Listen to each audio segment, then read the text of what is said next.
the things David Robinson could do defensively, who are some of the other like more versatile bigs defensively that could guard, potentially 1 through 5? Like you said, show on the pick and roll. Also get back to defend their man. Ben Wallace. Big Ben. Yeah. Well, yeah, you played against them with him, but what was it like going against Big Ben as a perimeter guy? I mean, see, I don't really understand. Ben ain't even no big. Like, you know what I mean? Like, he's like 6'9". They're probably the same height, yeah. Like, you know what I'm saying? Like, but he played big. You know what I'm saying? Ben's 6'9", like, and when you get in this world, like 6'9", there's a difference between 6'9" and 7-footers. You know what I mean? So, like, Ben, you be like, man, you look at him, you be like, man, how? And, he cut up and he a goon, don't get me wrong. He's still yoked. But you like, man, he's still 6'9". And then he get to switch down, he moving his feet, he using his body, then he weak side blocking, and he doing all this extra stuff. You be like, man, this dude everywhere. Like, he everywhere. He might guard the 1 through the 5.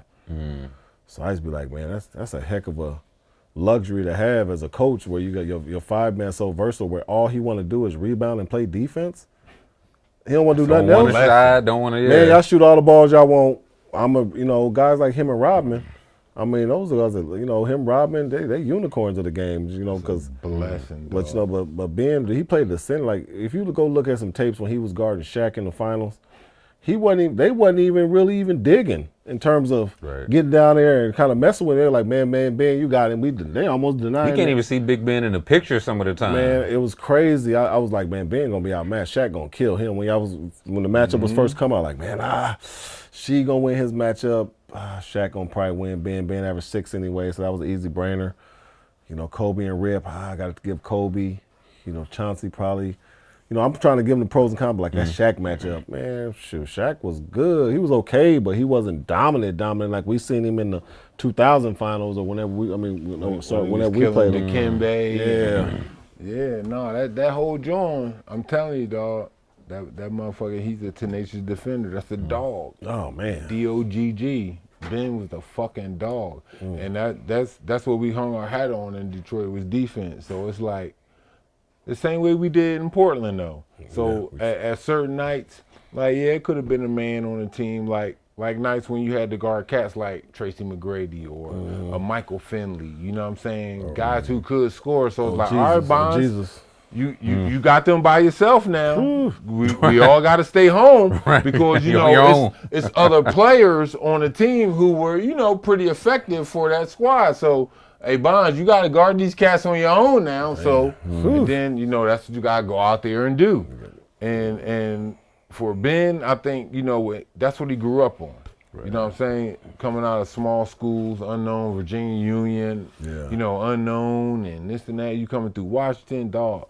He's a fucking monster, let me tell you. And the thing I loved about it, I love playing with him because for us, I would say publicly, he is a quiet figure, you know what I'm saying? But on the court, no, he vocal, you know what I'm saying? Because he knew defense. Yeah. So he vocal, and for me, so now during that era, just think about it, when I did have to guard more versatile bigs as far as like Dirks. You had your Dirks when I did get traded to Detroit, and your other younger power forwards, Amari Stoudemire, who was involved in a lot of pick and rolls with Steve Nash and this and that. To have somebody do what I do behind me, oh man, that shit is so much love, dog. He calling all the shit out, and now it makes it easier for me. So now I'm like, oh shit. Somebody's doing all the stuff you used to have to do. That's when I knew we were going to be a special team, because now it could be the point where he's out there on the wing and he got to guard these guys or guard some guards. And you know what I'm saying? And I'm sitting there talking to him, by yourself. I used to call him Clockwork. You know why? Because a clock does the same thing every time, and it performs all the time. Whenever you look at it, no matter if you got an old school, not the digital shit, old school clock, you got to wind up for your watch.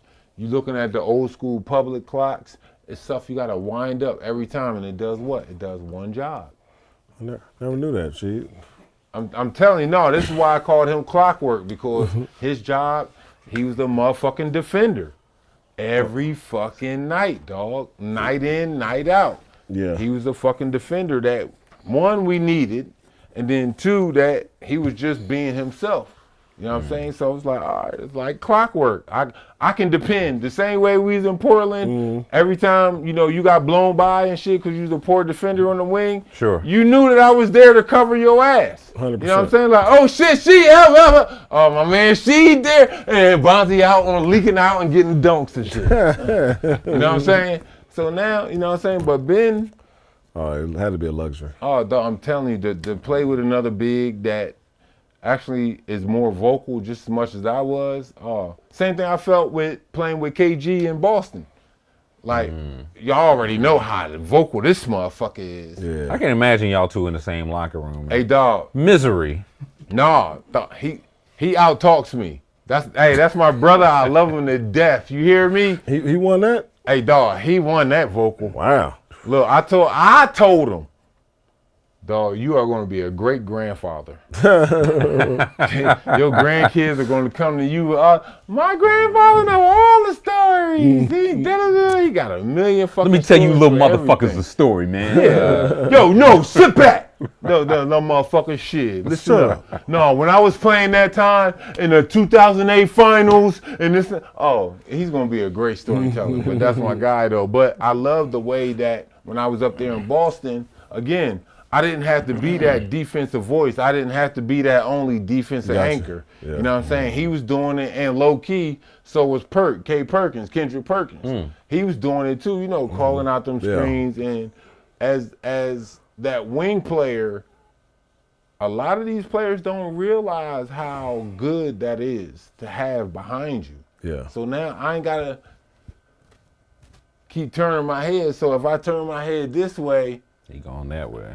you gone. Yeah. You know what I'm saying? So it's like it's a luxury. you sitting back, and for Ben, for him to do that, to be depoy 4 times. It's crazy.